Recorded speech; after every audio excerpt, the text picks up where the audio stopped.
Hey everyone, Josh here. So today we've got a oil-filled plugged DPF on a 2000 and something 12, I think, Passat. So filled right full of oil, it's face plugged, so we need to either replace or to clean it. But in the meantime, we need to be able to drive this thing. So I don't have a downpipe for this car. We don't have time to wait for a DPF, but we do have a different option here. That's going to be BRM downpipe. So let's go over what the plan is here and how this is going to work. So this BRM downpipe is a great kind of budget-friendly option for off-road racing or repair uses or whatever you're removing your downpipe for.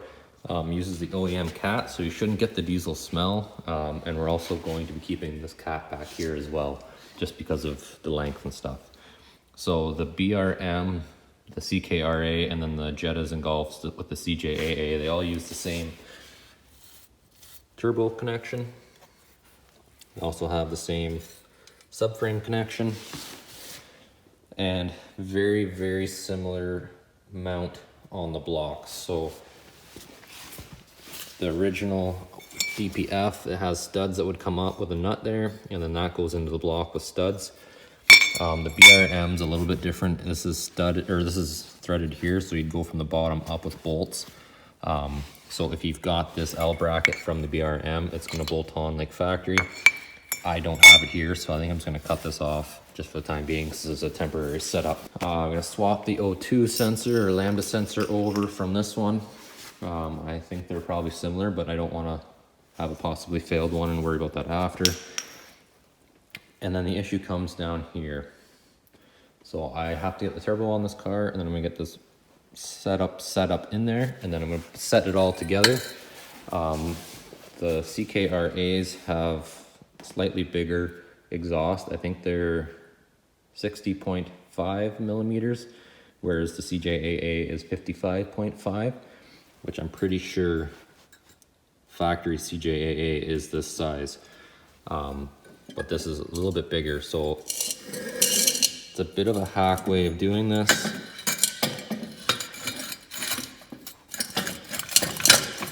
That's gonna slip in. I'm gonna run a bead weld around it. But I wanna get this sitting in the car where it needs to be. I'm gonna tack it on the car, and then I'm gonna drop it and do it on the ground. So instead of guessing, let's actually figure out how to do it on a CJAA. So we've got the exhaust from the video that I'm currently making, the CKRA. You can see factory, the cut where I made it, and then it would have been cat, exhaust flap, and then that joiner to the tail section back to your muffler. Whereas CJAA that we have here, it had the exhaust flap right here, and then we go to that small cat and then your factory joiner back to the muffler. So the BRM was lots long enough, like it would have been to about here. So I had a good 6 inches slip fit into that back factory cat. When we go to the CJAA, it's not as easy. So this is all metric exhaust. Like I said, I think it's 60.5 millimeters, which is like 2 3/8 inches. So finding clamps, band clamps, are a bit tricky. So that kind of the downside of this is you have to weld it somehow. So the issue with the CJAA is this piece here is the same outside diameter as this piece. So in theory, the slip fitting of the BRM inside of this one would work fine. The issue comes in, there's this piece here that's already slip fit inside for your exhaust flap. You see the little spot welds there. That goes in, my finger's just at the tip there. So we would be pretty well right at this O2 sensor.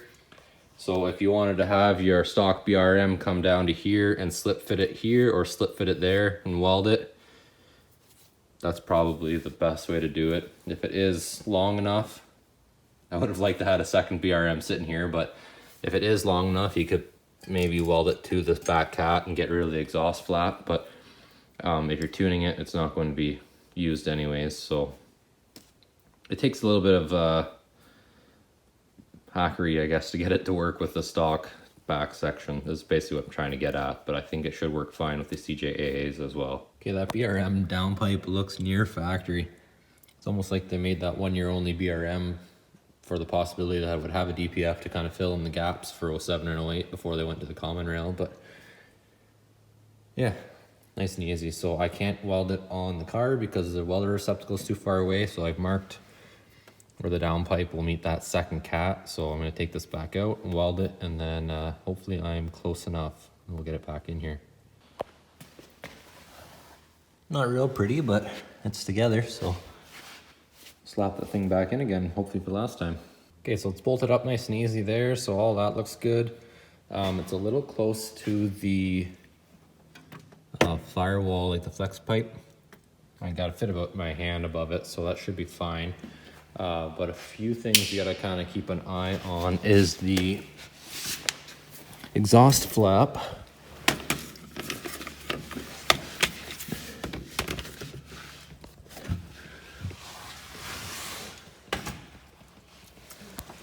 The exhaust flap, where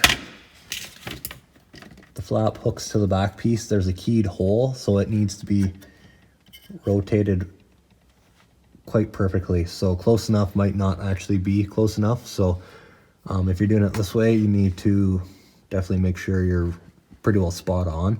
And the other issue is if you don't cut